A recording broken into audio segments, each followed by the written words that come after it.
Hi guys, welcome back. So last video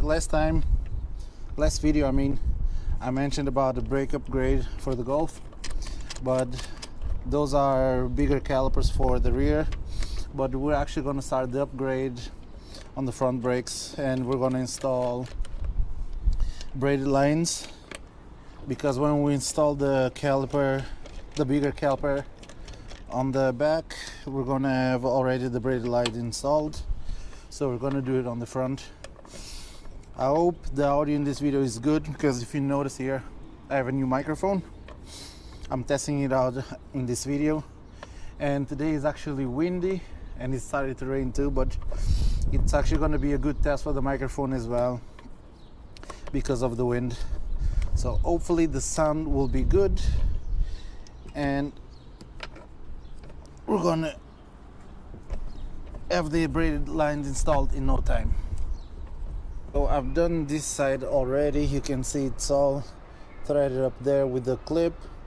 I had to reuse this clip over here because I thought that here wouldn't need a clip, so I didn't buy one for here, so I reused that one.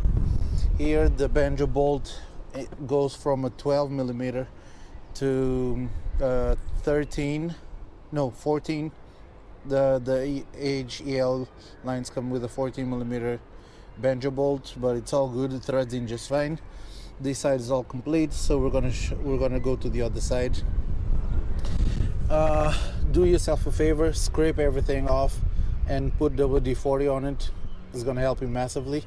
And here, because these lines are so old, the actual line was twisting with a nut, so I pulled it down under this bracket and I unthreaded the cable from underneath. I took it off the caliper and this bracket, and then just twisted the cable from underneath, and that's what we're going to do on the other side as well. First thing we're going to have to do will be removing the clips with a flathead screwdriver. You can just wedge them off. Then we're going to have to remove this 12 millimeter banjo bolt, and you're going to lose some fluid from the caliper when you remove this.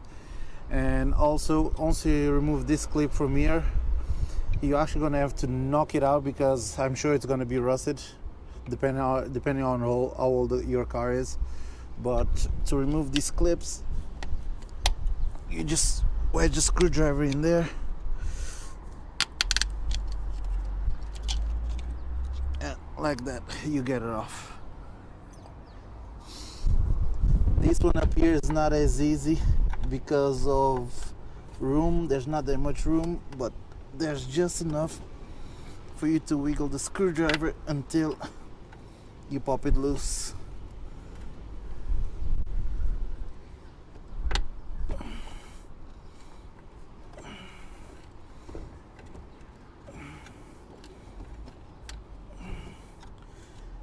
So that's off now. I'm gonna pry it from underneath if there's enough room. Not yet. You guys have no idea how windy it really is today.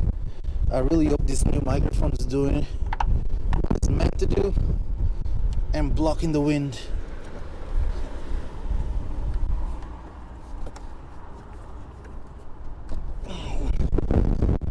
The other side was easier to remove this clip.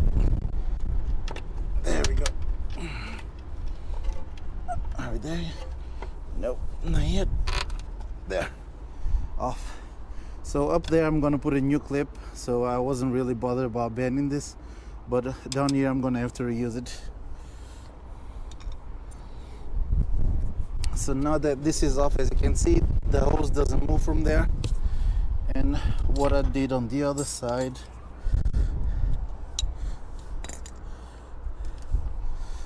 just put your extension there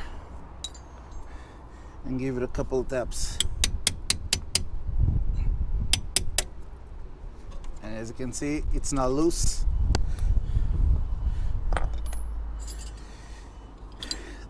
On this here, let's see. Oh, it's gonna come out. If it's gonna be like the other one and the line's gonna twist, yeah. So the line's twisting with it. So again, because the clip is off, we're gonna give it a couple of taps as well for it to break loose.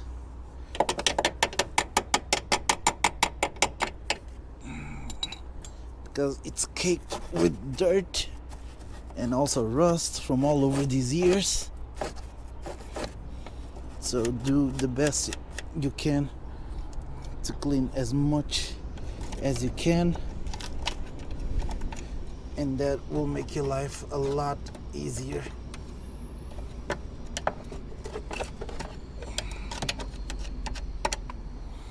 Now, let's see if we can.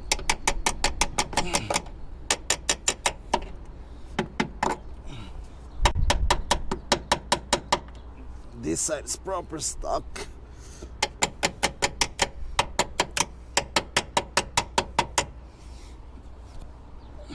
Let me give it a bit more double D40. Can't hurt for sure.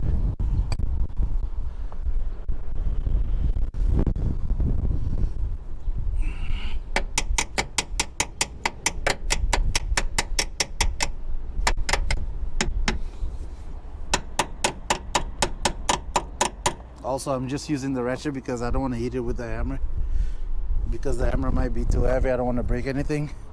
I just want to shock the rust.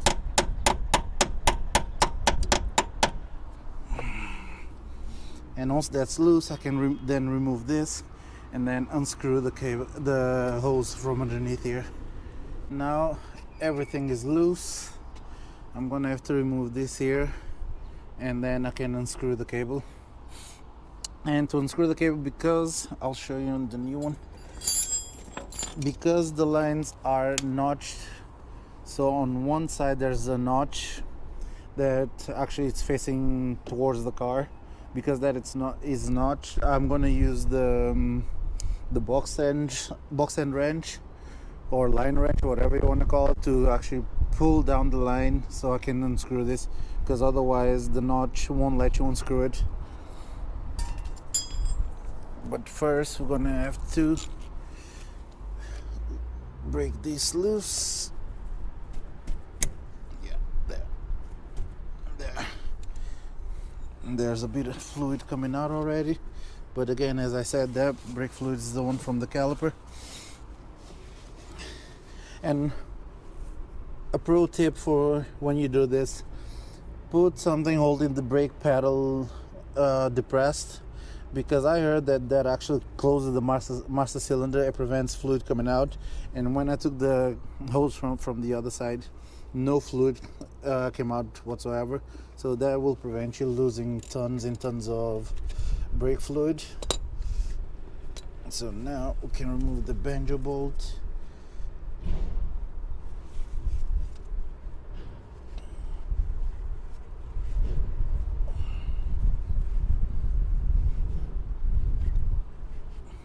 And I went and got some paper to catch the brake fluid, so it doesn't drip all over the floor.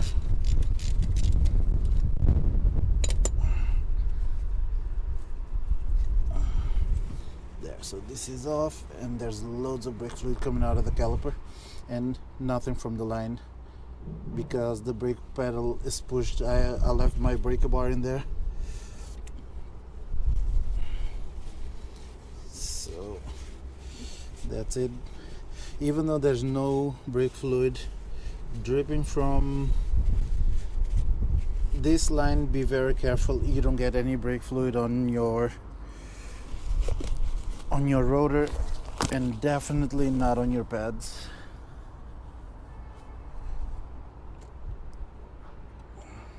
So wedge this off over here.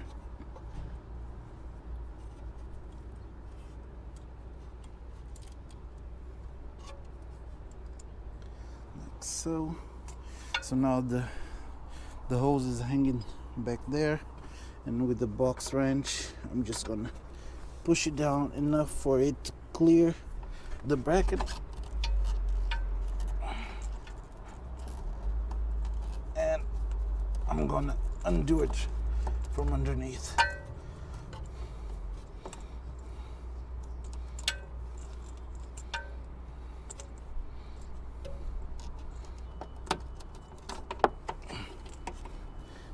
and voila, the hose is off and there's no fluid dripping there whatsoever.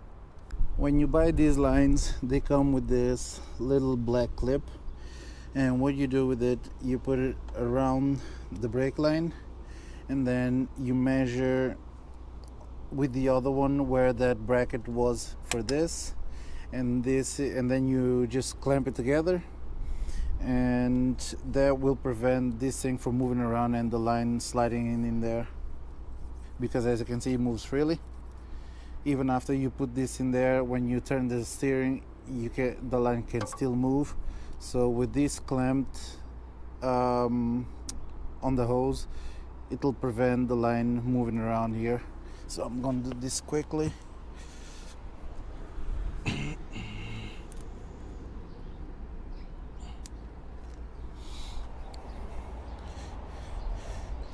And the bracket's meant to stay here in this position, and all you do is press it together.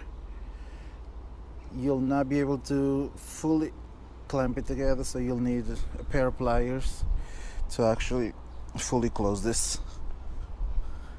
This part's gonna be a bit fiddly because the other line, you can use the actual line to thread it on, but with this one here, you're gonna just have to thread on just the top while pushing down on the line, and you have to be careful not to push it down too hard. And then you'll have to align that notch with that ridge there with the notch on the bracket, and then make sure everything's tight, and then reroute everything and put the banjo bolt through here and attach to the caliper. So that's what we're going to do right now. Push down on the line and thread it in.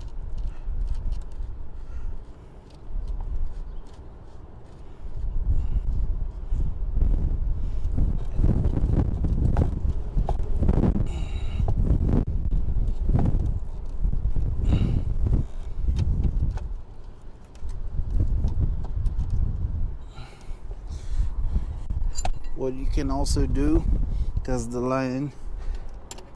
notch facing the wrong direction, is grab a 17 and twist it until it aligns with the notch. But you have to be careful not to stress the line, because that's a whole another set of problems that you don't want. So you're gonna have to like tighten and loosen it until the notch aligns.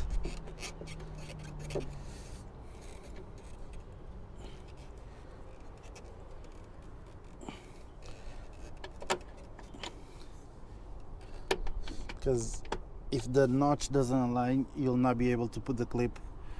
So I'm gonna do this and resume when I'm ready to put it back on the caliper. So now that that's in place with the clip back on, the hose goes from under the wheel speed sensor and then in the bracket.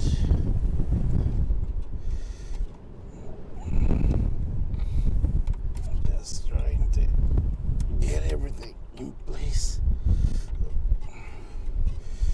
because the wheel speed sensor is actually in the way.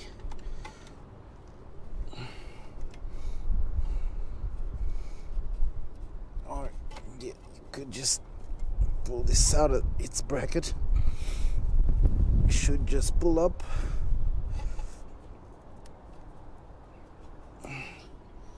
Or not.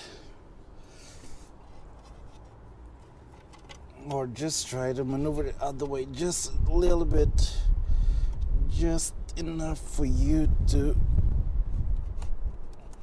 align this with the bracket.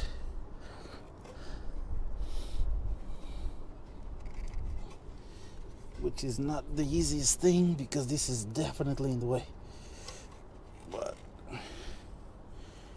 you'll be able to do it.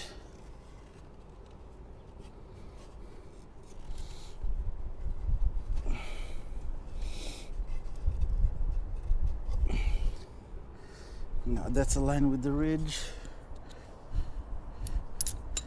I'm gonna give it a little love tap with the extension.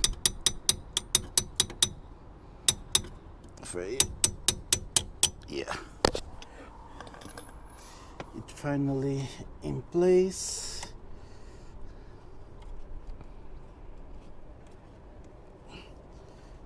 There, and make sure that the ridge for the clip is there, and slide the clip in.